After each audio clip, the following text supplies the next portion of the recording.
Hello everyone, welcome back the super content class. आज है 19 जनवरी और 19 जनवरी को बनने वाले जितने भी करंट अफेयर हैं वो आपको इसी वीडियो में मिलने वाले हैं। तो चलिए आइए शुरुआत करते हैं सबसे पहले सवाल की। तो पहला सवाल है, विश्वनाथन आनंद को पीछे छोड़ते हुए भारत के नंबर 1 शतरंज खिलाड़ी कौन बन गए हैं? तो ऑप्शन ए है रमेश बाबू प्रज्ञानंद हो जाएंगे, ऑप्शन बी है गुकेश डी हो जाएंगे, option C Viswanathan Anand, option D में मैक्सन कार्लसन हो जाएंगे। तो यहाँ से आप देख रहे हैं रमेश बाबू प्रज्ञानंद हो जाएंगे। कौन? रमेश बाबू प्रज्ञानंद।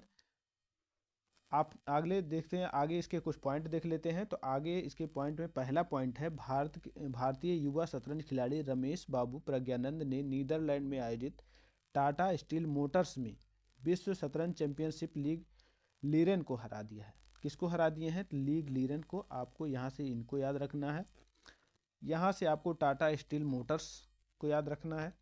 आगे अगले पॉइंट में बात करते हैं। तो इस जीत के साथ प्रज्ञानंद विश्वनाथन आनंद के बाद मौजूदा चैंपियनशिप को हराने वाले दूसरे भारतीय बन गए। कौन है? दूसरे भारतीय बने हैं। वह लाइव रेटिंग के मामले में आनंद को पछाड़कर भारत के नए नंबर 1 शतरंज खिलाड़ी बने हैं। आगे बात करते हैं अगले सवाल की। तो अगला सवाल है, ग्लोबल फायर पावर रेटिंग में दुनिया के सबसे शक्तिशाली सेनाओं में भारत की रैंक क्या है? ऑप्शन ए हो जाएगा 7 नंबर, ऑप्शन बी है 4 नंबर, ऑप्शन सी है 2 नंबर और ऑप्शन डी है 3 नंबर। तो यहाँ पे आप देख रहे होंगे, अपने आपको पता चल गया होगा कि किस नंबर पे है। तो पहले पे आप देखेंगे तो अमेरिका हो जाएगा, दूसरे नंबर पे आप देखेंगे तो रूस है ऑप्शन, और तीसरे नंबर पे चीन है, और चौथे नंबर पे आपको भारत देखने को मिल रहा होगा। चौथे नंबर और पाँचवें नंबर पे दक्षिण कोरिया देखने को मिल गया। तो यहाँ से ऑप्शन बी सही हो जा रहा है, ऑप्शन बी। यहीं पे हम इसके बारे में थोड़ा सा कुछ पॉइंट देख लेते हैं। हाल ही में ग्लोबल फायर पावर में सैन्य क्षमताओं के आधार पर दुनिया के देशों की एक रैंकिंग जारी की गई है।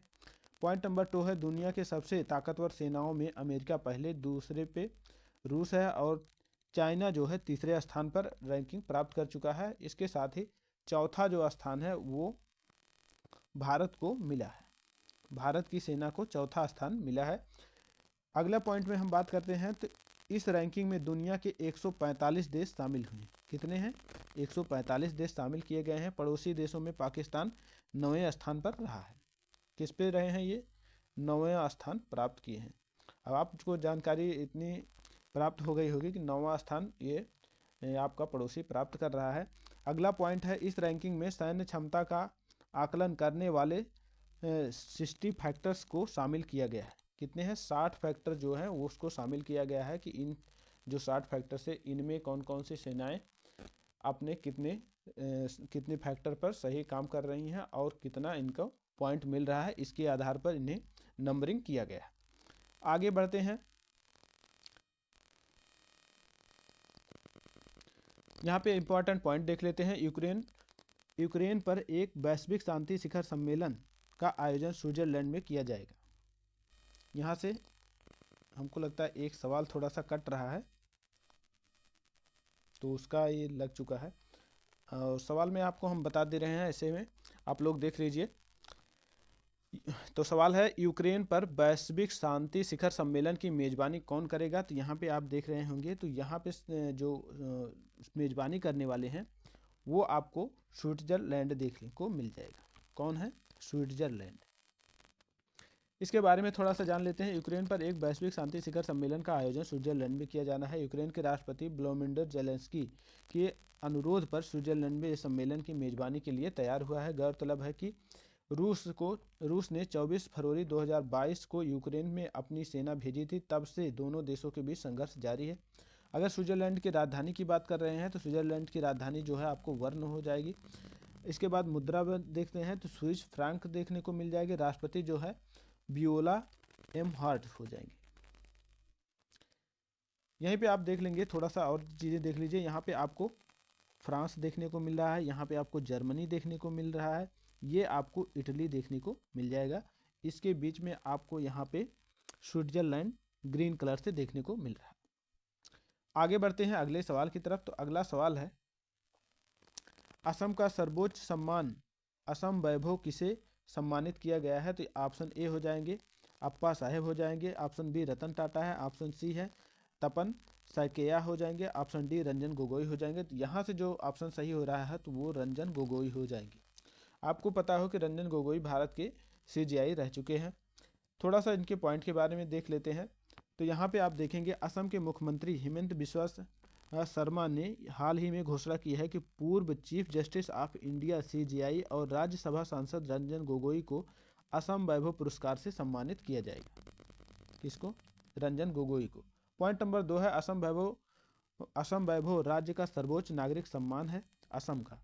सीजीआई रंजन गोगोई की अध्यक्षता वाली 5 जजों की बेंच ने साल 2019 में अयोध्या राम मंदिर पर अहम निर्णय दिया था।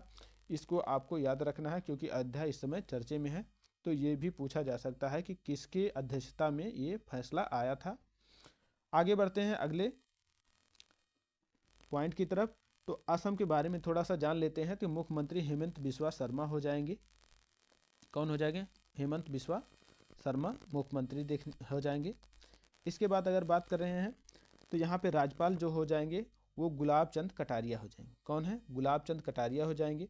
अगर यहीं पे यहाँ के कुछ नेशनल पार्क देख लेते हैं। तो नेशनल पार्क जो हैं वो आप देखेंगे कि देहिंग पटकाई हो जाएगा, रायमोना नेशनल पार्क यहीं पे आपको देखने को मिल जाएगा, काजीरंगा आपको यहीं पर देखने को असम में मिल जाएगा, मानस आपको यहीं पर देखने को मिल जाएगा। अगर बात कर रहे हैं काजीरंगा तो ये एक सींग वाले गैंडे के लिए फेमस है। कितने? एक सींग वाले। नैमेरी नेशनल पार्क आपको यहीं पर देखने को मिल जाएगा, ओरंग नेशनल पार्क को यहीं पर देखने को मिल जाएगा और डिब्रू साइखोवा नेशनल पार्क आपको यहीं पर देखने को मिलेगा। यहाँ से आपको बता दें कि जितने भी नेशनल पार्क हैं ये very very important national park हैं, तो इसे आपको ज़रूर याद रखना है।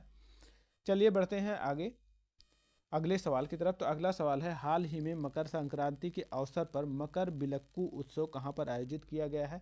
ऑप्शन ए हो जाएगा केरल है, ऑप्शन बी तमिलनाडु है, option C Orissa, option D Karnataka है। तो ये जो मकर बिलक्कू त्यौहार है ये मनाया गया है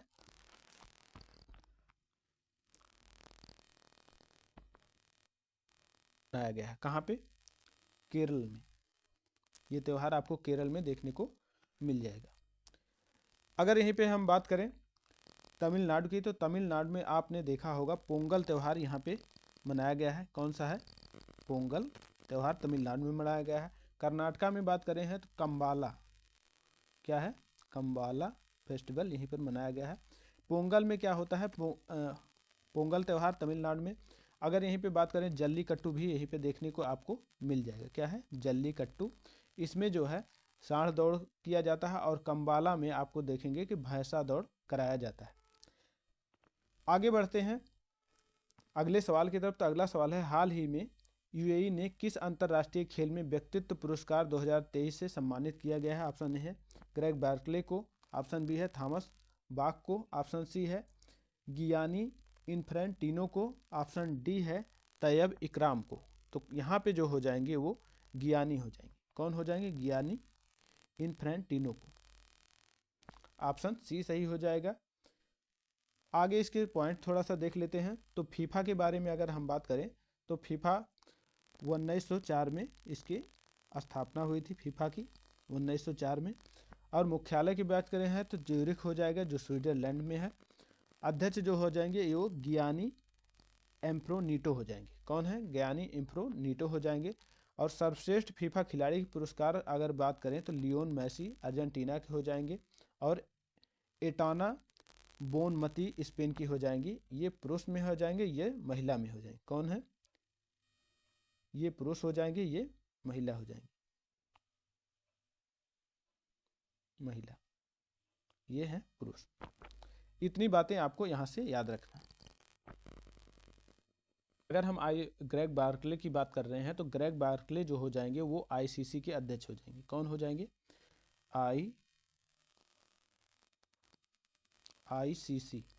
आईसीसी के अध्यक्ष जो हैं वो ग्रेग बार्कले हो जाएंगे।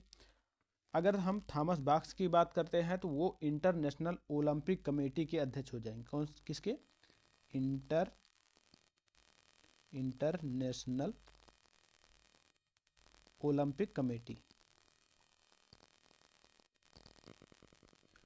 कमेटी के अध्यक्ष हो जाएंगे।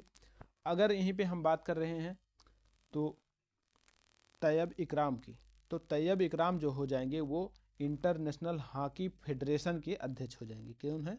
हॉकी फेडरेशन के अध्यक्ष हो जाएंगे तैयब इकराम। यहाँ से आपने जितने भी पॉइंट थे उनको आपने देख लिया है। आगे बढ़ते हैं अगले सवाल की तरफ। तो अगला सवाल है, साल 2023 के दिसंबर महीने के लिए प्लेयर ऑफ द मंथ का अवार्ड किसने जीता है? यहाँ पे हो जाए मिशेल स्टार्क, ऑप्शन बी है रोहित शर्मा हो जाएंगे, ऑप्शन सी है पैट जो कमिंग्स हो जाएंगे, ऑप्शन डी MS धोनी हो जाएंगे। यहाँ से जो सही हो रहे हैं वो पैट कमिंग्स हो जाएंगे, ऑप्शन सी सही हो जाएगा। आगे बढ़ते हैं, इसके कुछ पॉइंट देख लेते हैं। तो ICC हर महीने इंटरनेशनल क्रिकेट में सर्वश्रेष्ठ प्रदर्शन करने वाले खिलाड़ियों को प्लेयर ऑफ द मंथ, क्या है, player of the month award से सम्मानित करती है। सर्वश्रेष्ठ पुरुष क्रिकेट का अवार्ड ऑस्ट्रेलिया के कप्तान पैट कमिंस ने जीता है। ऑप्शन पॉइंट नंबर 3 की बात करते हैं तो वहीं सर्वश्रेष्ठ महिला क्रिकेट का अवार्ड भारत की दीप्ति शर्मा को मिला है। किसको? दीप्ति शर्मा को इस महीने का अवार्ड मिल चुका है। ICC मतलब इंटरनेशनल क्रिकेट काउंसिल हो जाएगा। स्थापना 1909 को देखने को मिलेगी। इसका मुख्यालय जो है आपको दुबई UAE में देखने को मिल जाएगा। अध्यक्ष जो है ग्रेग बार्कले हो जाएंगे। यहाँ से आपको इतने पॉइंट याद रखने हैं। आगे बढ़ते हैं अगले सवाल की तरफ। अगला सवाल है, नीति आयोग की रिपोर्ट के अनुसार गरीबी रेखा से बाहर आने में कौन सा राज्य शीर्ष स्थान प्राप्त किया है? तो ऑप्शन ए उत्तर प्रदेश हो जाएगा, ऑप्शन बी जो है हरियाणा है, ऑप्शन सी है केरला है, ऑप्शन डी बिहार है। तो यहाँ पे आप गरीबी रेखा से बाहर सबसे तेजी से बाहर आने वाला जो राज्य हो जाएगा वो आपको उत्तर प्रदेश देखने को मिलेगा। आगे बढ़ते हैं, इसके कुछ पॉइंट देख लेते हैं। तो 15 जनवरी को नीति आयोग ने गरीबी रेखा को लेकर रिपोर्ट जारी किया था।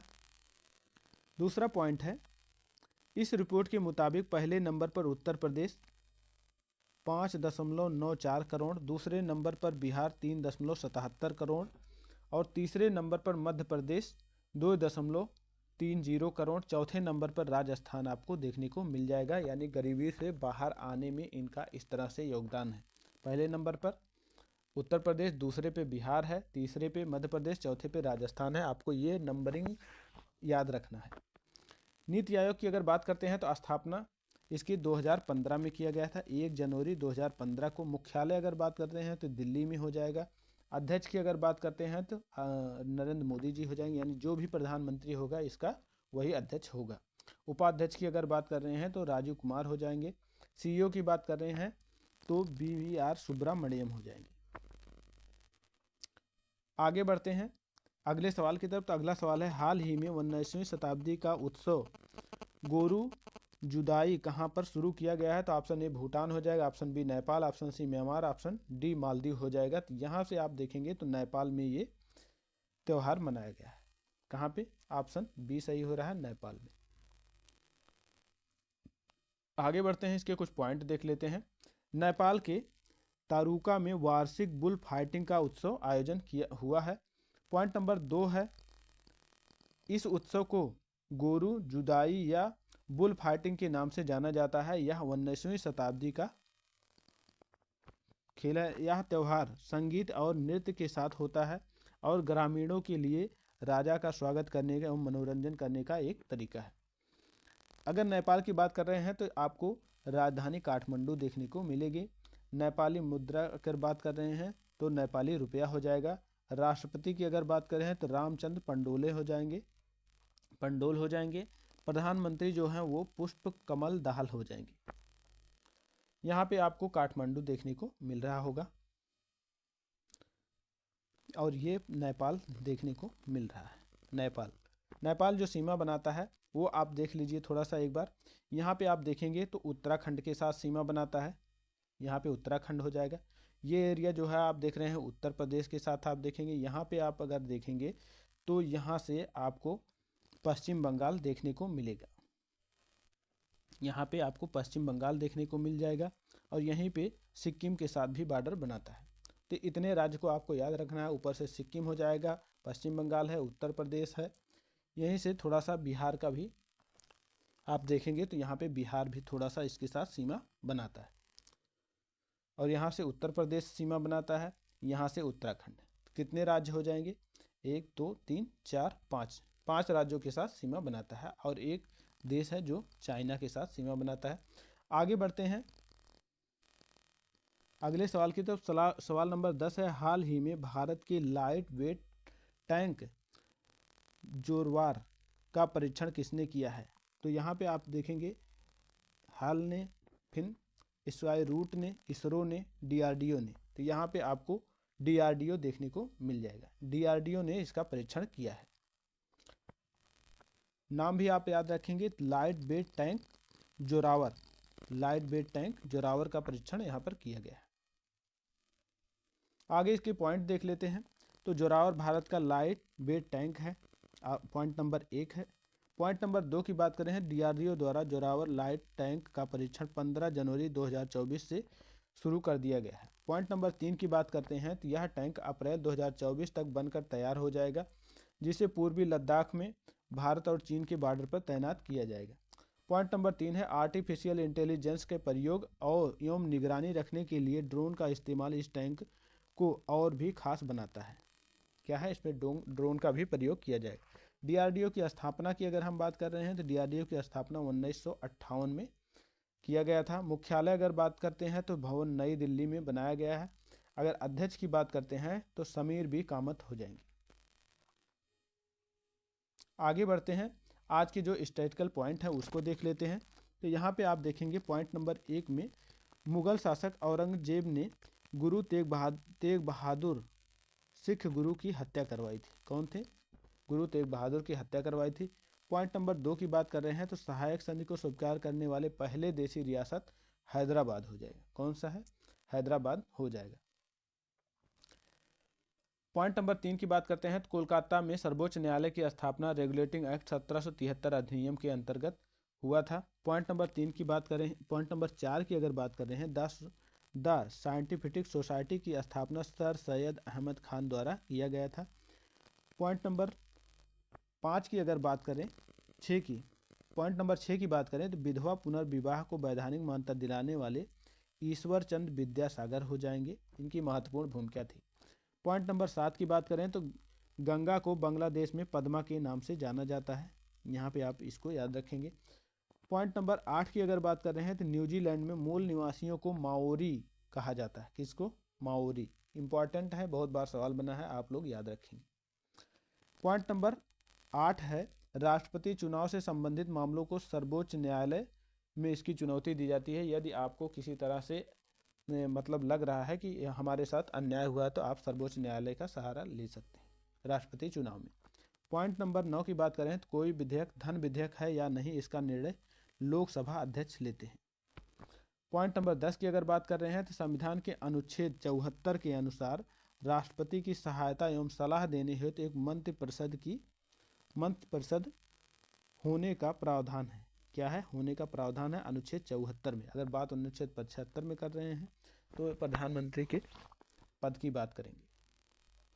यहाँ तक आपको पूरे जितने भी करंट अफेयर के सवाल थे वो देखने को मिल गया होगा। स्टैटिकल जो सवाल थे वो आपको देखने को मिल गया होगा। तो इसी के साथ आज का सेशन समाप्त हो रहा है।